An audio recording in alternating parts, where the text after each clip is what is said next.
school year is always a fresh start. You can buy new things, and you haven't gotten to that ugly second page of your notebook yet.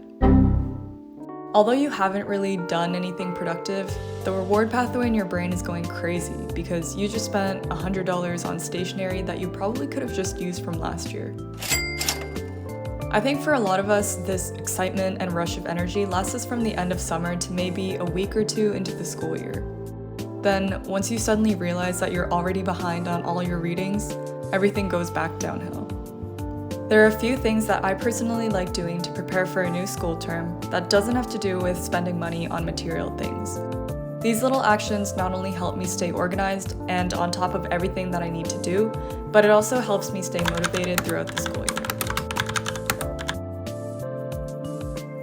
The first thing that I like to do as soon as I get my course schedule is obviously to put it into my own agenda.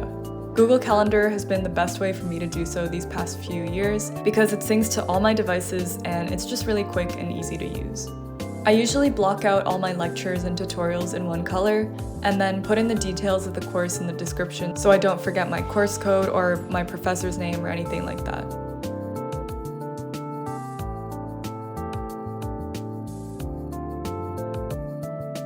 After I get all my courses down for the semester, I roughly block out a weekly and daily routine.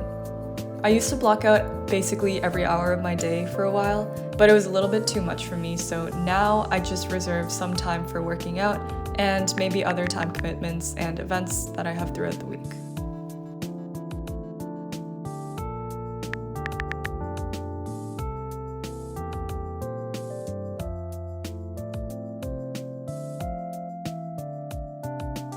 Of course, I go into this newly made schedule knowing that I'll have to shift some things around when school actually starts. This year, I have a lot of flexibility with my schedule since my courses are online and mostly asynchronous, but I'm planning on sticking to what was given on my timetable for the most part to have a sense of normality in my life. After all of that's done, I begin stage 2 of my planning on Notion. I generally use this to make exhaustive checklists for all my courses, and by that I mean I make 3 giant checklists with the courses I'm taking and the number of lectures it has.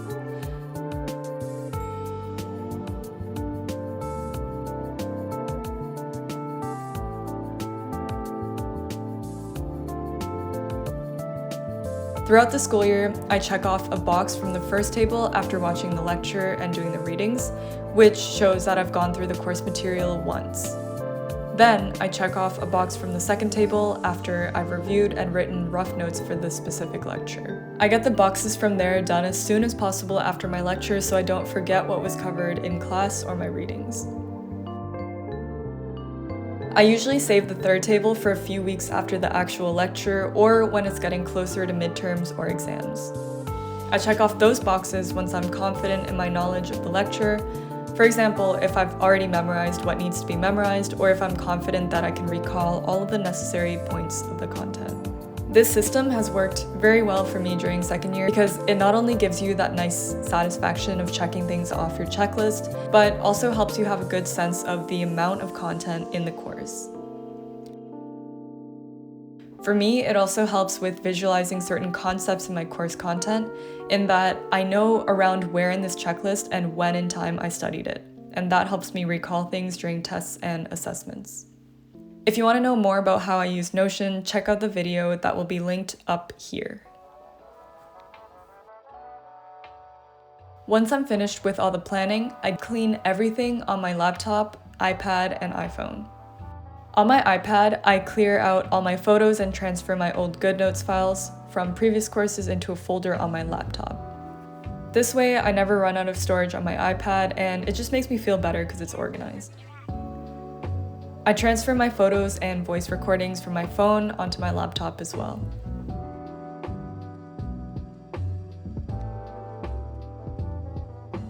On my laptop, I keep all my school-related files in one folder per school year, so once I've got everything from all my devices into that folder, I move it into a USB and create a new folder for the new school year. I keep folders for each course within that folder as well. Finally, I clean up my inbox, my Google Drive, photos, and basically everything that has accumulated throughout the past few months.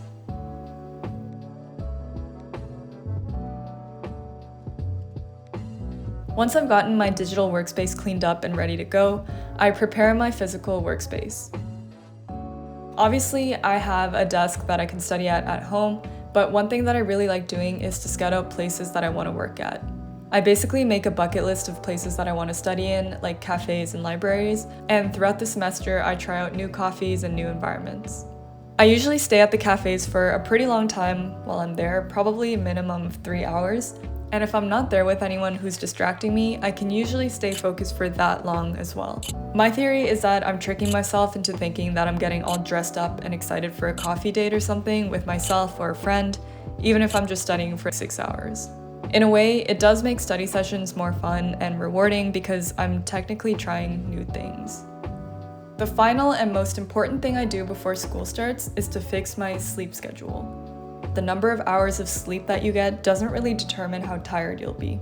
If you've already gotten used to sleeping at 3 a.m. and then waking up at 12 p.m., if you sleep at 12 a.m. then wake up at 9 a.m., that's still a full 9 hours of sleep, but you'll still be tired for a few days or even a few weeks since you're working against your circadian rhythm or what it's adapted to. So with all of that in mind, I think it's important to start correcting your sleeping habits maybe a week or even 2 or 3 weeks before school actually starts. So that's pretty much everything I do before school starts up again. If you like this video or have any tips on how you stayed motivated for school, leave a comment down below. Good luck going back to school, and I'll see you in the next video.